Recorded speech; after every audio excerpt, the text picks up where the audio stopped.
pagiging businessman, ano dapat ikaw? Introvert or extrovert? Bilang isang negosyante, dapat makapal talaga yung pagmumukha mo.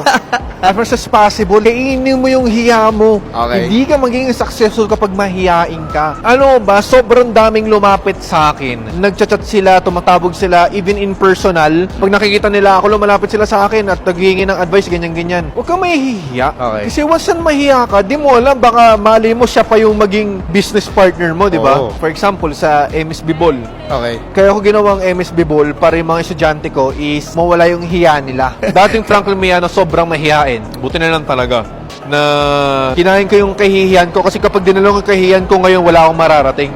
Talagang pakapalan yung mukha. Lahat ng mga lahat ng mga connections ko ngayon, mga network ko ngayon, hindi ko sila man-network kapag hindi ako lumapit sa kanila or kapag hindi sila lumapit sa akin, hindi nila ako man-network. Talagang pakapalan talaga ng mukha. Okay. Yun ang pinakamaganda.